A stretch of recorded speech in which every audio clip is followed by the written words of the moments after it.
we've been talking about the uniqueness of the Bible. Where we left off, we've come to a very critical junction, very critical junction. We said, and we've seen by the scripture, that the Bible is a book of revelation. And this is important that we go back and emphasize that over and over and over. The Bible is a book of revelation.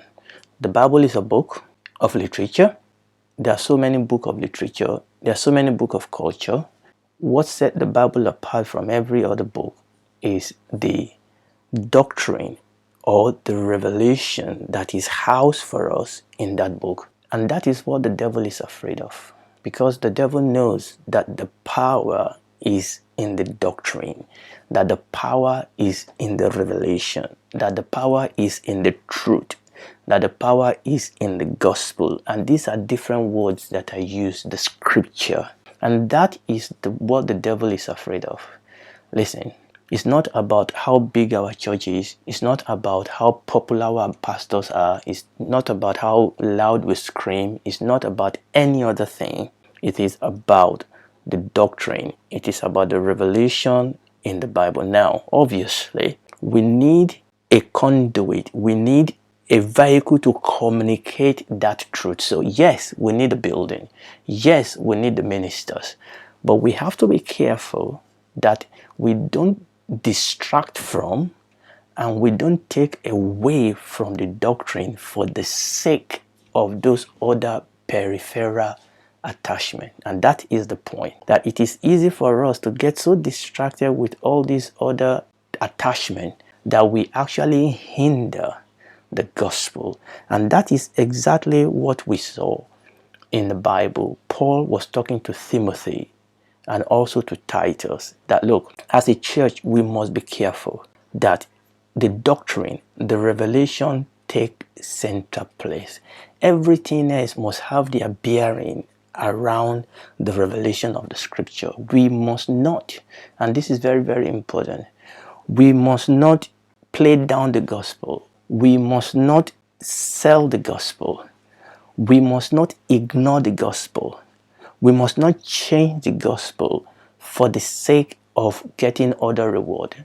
Maybe because we want our church to be bigger. Maybe because we want fame. Maybe because we want favor. No, we must not. And that is why, as we read the scripture, Paul told Timothy and also Titus that the people that God has set in the church, and we're going to read the book of Ephesians very soon, that the leaders in the church must be men and women that are straight in the sense that they are honest with the scripture, and that they will not adulterate the Bible. They will not water it down for any reason, in season and out of season, whether it cost them pain. No matter what cost they will pay for preaching the undiluted word of God, these are men and women that are happy to do it. Praise the Lord. And it is important for us to say this because of the attack that is coming, that is here actually, that is coming against the church. And we mentioned this, that this is the reason why we are dealing with this, that we have external assault, external attack on the authority of the Bible. There are ideologies, there are organizations, there are ideologies, there are schools of thought that are challenging the basic truth of the scripture. They are challenging beliefs and they are challenging the authority of the Bible. And the truth is that to a very great degree, they are succeeding. And where we ended was that one of the reasons why these hell-inspired ideologies are winning is because of the appearance of intellectualism. The appearance of intellectualism. And a lot of our youths and a lot of our people are being deceived by this appearance of intellectualism. And unfortunately, that is an advertisement. That is a commentary on the type of food that the church has been serving the people. That if it is possible that this dishonest, flaky, so-called ideology that can easily be exposed for their wickedness and evil. If our people are so weak, are so blind that they cannot see through this, the Bible says that if in the day of battle we fail or we fall, then our strength are little. I mean, if we are walking with, with men on foot and we are tired, what about when we have to run with men on horses? I mean, if our people can be deceived with these teachings that you can easily, I mean, we've mentioned this here. I mean, if people in the church can be deceived by these charlatans that come with all sorts of doctrine inside the church, how about when greater deception comes? And the Bible tells us that one of the biggest characteristics of the end time is deception. Now, let me read as we start today, Ephesians chapter 4 from verse 11. And he gave some apostles. Now he's talking about the Lord Jesus Christ. And he was reading up to this point, but let's start from verse 11. And he gave some apostles and some prophets and some evangelists and some pastors and teachers. These are leaders, just like Paul told Timothy about bishops and elders or deacons. And these are ministers. These are offices that God has set in the church to teach doctrine, to establish order, to bring food in due season to the people. These are men that are supposed to feed the church, just like we read in the book of Acts chapter 20, remember, when Paul was telling the people from Ephesus that they should feed the church of God that God has bought with his own blood. These are men and women that God has set in the church. What is their job? It's not to promote themselves. Their job, verse 12, is for the perfecting of the saint. For the perfecting of the saint. Now, what does that word perfecting means? Let me read it here. For the perfecting of the saint, for complete furnishing and what? Equipping of the saint. For furnishing and equipping of the saint. You remember one of the things we read in the book of Timothy when Paul, by the Spirit of God, said all scripture is inspired by God and is profitable for doctrine, teaching, for correction, for reproof, and for instruction. That word instruction there is equipping. That the ministry of this, we call them fivefold ministry of the church. I mean, the ministry in the church is much more than fivefold, but these are the five basic foundational ministry in the church. Again, their purpose is not for them to sell themselves, to advertise themselves, to promote themselves, or their own agenda. That's not the reason. For the perfecting of the saint, for the work of the ministry, for the edifying of the body of Christ. That word edify is to build up, to promote another's growth in Christian wisdom, piety, happiness, and holiness. What have we been preaching? What have we been feeding the church? What have we been bringing out from this book that is so easy for our people to be deceived? The Bible says that the reason for the fivefold ministry is for the perfecting of the saint, for the work of the ministry. That word work there is business, employment, that which anyone is occupied, enterprise, undertaking. The ministry of the Lord Jesus Christ is a business. No, not a business in the sense that you are making money. What I'm saying is that this is work. It's like you are in an employment. Oftentimes people take their Christianity so lackadaisically. How many of you take your job, your business, your employment? How many of us take them like with the attitude that we display towards the Bible, towards our Christianity? The Lord Jesus gave a parable. In that parable, there was a man that gave his servant, talent, and he told them, occupy till I come, do business until I come, invest until I come. So when he says the work of the ministry, any product, whatever, anything accomplished by hand at industry, business, employment. And we need to understand that there's a business we have to do. There's a work that needs to be done. There's a reason, there is a vision, there is a purpose for which the church is here. And listen to me, and there are enemies out there that want to challenge, that want to stand against. The Bible says, for we wrestle not against flesh and blood, but against principalities, against powers, against rulers of darkness of this world. Paul was writing in a place. He said he was in a place and a door of ministration was open unto him, but there are many adversaries. The Bible says, for your adversary, the devil. Listen to me. There are challenges. The Bible says we are in the world. If we are of the world will love his own, but we are not of the world. Therefore, the world hates us because they first hate him. Look, there are challenges. There are opposition. And that is the more reason why we have to feed our people. We have to equip them. That is what the fivefold ministry is to be done, and this by the Holy Spirit is our manual. This is our training manual. This is our training manual. The doctrine and the revelation in this book by the Holy Spirit inspiring and illuminating this, the truth, is where we get our equipment from. So the Bible says that God have set these men and women in the church for the perfecting of the saint, for the work of the ministry, for the building up of the body of Christ, till we'll all come in the unity of the faith and of the knowledge of the Son of God. And I could break all that down, but let's keep going. Unto a perfect man. Unto a perfect woman. What does that word perfect means?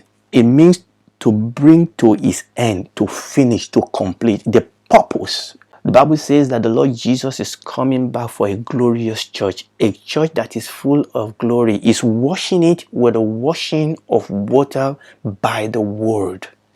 Is coming for a church without spot, without wrinkle. And this is the ministry that God has given us.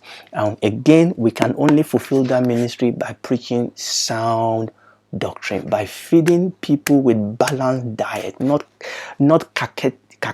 making them cachetic by giving them fast food, by giving them food that is sugary, that give them sugar rush, but will not build them up, will not build their immunity, will not give them strength, will not repair their life, will not equip them for the journey ahead. Oh, praise God. You remember Elijah, when Elijah was running away from Jezebel, and he was slept, and the Bible said the angel woke him up and fed him again and said, eat, for the journey ahead of you is far. People of God, we are living in a difficult time. We've read it. The Bible says that in the last days, difficult time will come. Perilous time, King James says, will come.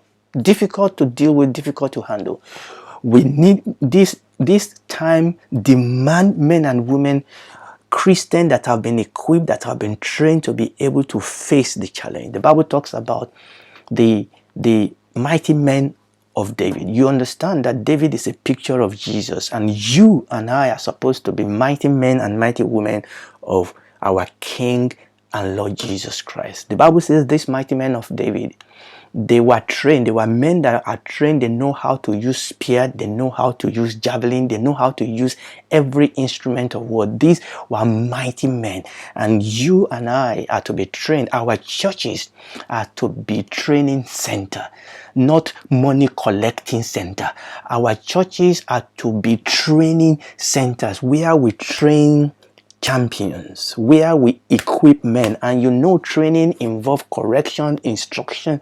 Training involves practical. Training can be painful. Our church is a training ground, not a money manufacturing ground, not a place where we tantalize people, and tell them what they want to hear. Look, the journey ahead of us is great. We are living in a world now where we need to know our God. The people that know their God, they will be strong and they will do exploit. So that word there, perfect, is to bring it to its end, to finish. It's a finished product. When you are in a company, when you are in a manufacturing company that are producing things, okay, so the product goes from one place to another, goes through the production line, everybody putting in bits and pieces here and there, and there's a department where they check the quality control department, and finally everything is finished, everything is fitted, it has been checked, it's ready to be shipped to go and face the rigor of use. I mean, obviously, this is not going to be done in a day. Obviously, this is not going to be done in a week.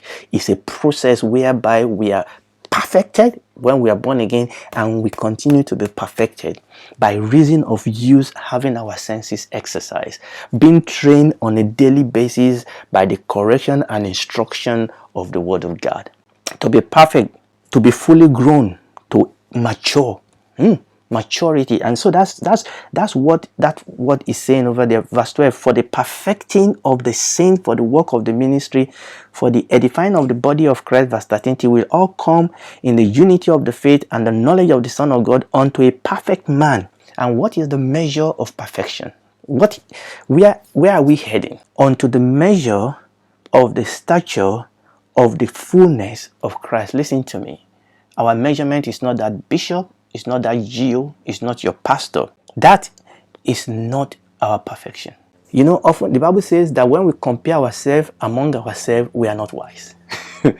Okay, some people will say, well, I'm not perfect, but I'm not like everybody else. I'm better. No. Listen to me. Before you start congratulating yourself, understand that the standard of perfection is the measure of the stature of the fullness of Christ. Okay. The measure of the stature of the fullness of Christ. That is the standard. The fullness of Christ. The fullness of Christ. This is what God has called us into. That I may know him. The Bible says, I will behold as in a glass the glory of God in the face of the Lord Jesus Christ. We are transformed into the same image from one level of glory unto another. The thing is that as we mature, the Bible says, verse 14, that henceforth you will be no more children. Unfortunately, we have churches today that are full of children. I mean, children are good, but children must not stay children. There's a difference between being a child and being childish. A child is a child when a child is a child. You are childish when you are an adult and you refuse to have grown out of childhood, then you are childish. The Bible says that we must no more be children.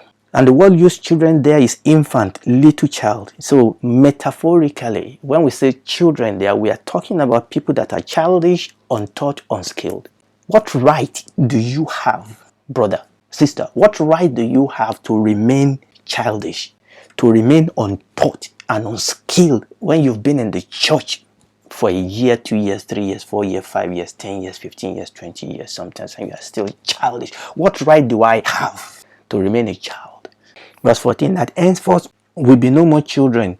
The problem with immature children is that the Bible says they are tossed to and fro. They are tossed to, and this is we're talking about the character of the doctrine. This is the reason why people are so easily deceived by these speculative and dishonest doctrines, teachings, ideologies, even in the church. That people clap for these charlatans. People give them their money. Listen, the church needs money. Put your money in a church, in a place that is preaching sound doctrine, that is doing the work of the kingdom. Don't you go and put your money in a place so that the man of God can waste it. You know, Paul faced this. He was talking about these apostles so-called that were gallivanting about. You know, sometimes people don't appreciate men and women that are laboring because they are not flamboyant, because they don't talk bogusly. Because I'm going to talk to you about the second character that Paul talked about. If we get there today, that Paul talked about about this ideology is pride. Pride. You know, these people are so bogus, so proud, such that when you are simple, Paul was saying that he didn't make himself a burden to the people. He brought the word of God to them simply without cost, and people took him for granted. You know, it has come to a point now that if you bring the simple, clear truth of the word of God, people don't take you serious unless if you come with pride. Pride has been institutionalized in the church today. If you come simple, just preach the word. You don't want to distract from the word. You want to preach the word, you know, you've not told them to bring this and bring that, to jump up and down. You've not played football in the church or deceive people by deceiving. The Bible says that we should no more be children tossed to and fro. Tossed to and fro here talk about fluctuating, agitated mentally, tossed to and fro and carried about every wind, every new doctrine. And a lot of this doctrine minister to people's flesh, to people's emotion, okay, telling them what they want to hear. Carried about means to carry around, to bear about everywhere, to carry here and there, to be driven. Carried about, to be transported hither thither. Carried about by every wind of doctrine. You see, we're talking about doctrine because there is a sound doctrine. If you don't submit yourself to sound doctrine, you will submit yourself to every wind of doctrine. Everybody submit themselves to one doctrine or another. So when you say, don't give me that doctrine, it's, well, that's your own doctrine. That word wind is interesting. That word wind talks about a violent agitation. A violent agitation. There's an agitation. There is a violent agitation, stream of air, very strong tempestuous wind. There's so much of this thing around now. You look at television, go pum pum pum. It's a wind of doctrine. It's a deluge of doctrines, a wind of doctrines. And it's coming to a point now that you're thinking, wow, it's everywhere. But thank God, because the Bible says that there may be darkness, but in the midst of that darkness, the light of the Lord will shine on you. There are remnants. There are people that are still preaching the word of God. And I pray that God will open our eyes to follow those teachings. Every wind of doctrine said, by the sleight of men and cunning craftiness, whereby they lie in wait to deceive, to go into error, wrong opinion, wrong morality, wrong religion, error which show itself in action. You see, the reason why people are acting strangely in the church today is because of wind of doctrine. The reason why there are strange things happening around us in the church, I mean, very strange things. I mean, you see that and say, how can people call themselves man of God, woman of God, or people of God, and do this type of things? Strange things, strange fire. The reason why we have all this strange going on in the church today is because of wind of doctrines. That people have been deceived. Strange doctrine in the church. Strange doctrine about God. Strange doctrine about salvation. Strange doctrine about the Bible. Strange doctrine about marriages, relationship. Strange doctrine about the end time. You can go on and on and on. Everything is boiled down to the fact that we have strange doctrine about the revelation of God in the scripture, his person, his plan, his purpose, his agenda. And also we have, unfortunately, we have a glorified idea of ourselves. We've put ourselves in the place of God. We think too much of ourselves. Wind of doctrine, talk about the sleight of men. Sleight of hand. When people are performing magic, they deceive you. They make you look in that direction, but the thing is in that direction. Sleight of men. Dice playing. Metaphorically, the deception of men. Because the dice players sometimes cheated and defraud their fellow players. I know I'm talking a bit much more today about the deception in the church. I've kind of honed in with that. I'm still going to talk about the one from outside. Dishonest intellectualism. Speculative intellectualism, fraud, sleight of men and cunning craftiness. This one says cunning craftiness, talk about false wisdom. I mean, they come and I listen to some messages, false wisdom. These people are loud. They are very rhetorical, they can speak, but it's false wisdom. And they get away with this thing because they've gathered to themselves men that are not searching the scriptures to say, this thing really true? Is what this man is saying really true? Isn't there something telling us in our heart by the Holy Spirit that no, this is not prayers. No, this is not miracle. Remember, the Bible says, we read it in 2 Corinthians chapter 11, verses 13 to 15, that Satan will present as an agent angel of light. It's not every doctrine that is sound. It's not every miracle that is of God. It's not every man of God that is man of God. It's not every woman of God that is woman of God. At the end of the day, we judge everything by this book. The end does not justify the mean. Don't give me that. See all the miracles. See the number of people there. That is not the yardstick. We've mentioned. We've read it here. The measurement is Christ. How much Christ likeness are we seeing in this work? How much is this glorifying Jesus? How much is this glorifying man? How much is this building the kingdom of God? How much is this building the kingdom of man? How much is really this about what God is doing? How much of this is sound doctrine? But speaking the truth in love may grow into him in all things, which is the head of the church, even Christ Jesus, speaking the truth in love. You have to speak the truth in love because the truth can cut. Teach the truth in love. Tell the truth in love. Profess the truth in love. The truth is the sound doctrine. If you continue in my word, Jesus said, then are you my disciple indeed, and you will know the truth, and the truth will set you free. So we've dealt with this speculative intellectualism and the reason why this has become something that attracts people to it.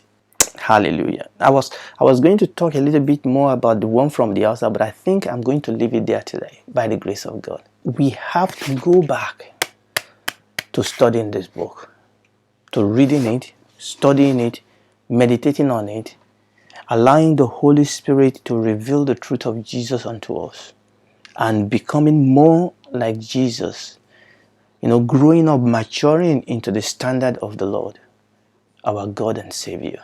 Hallelujah. I think we need to stop there. But for you, we are convinced of better things. God is bringing this word to us, to teach us, to correct us, to rebuke us, to instruct us, to equip us, so that together we can grow up into Him in all things.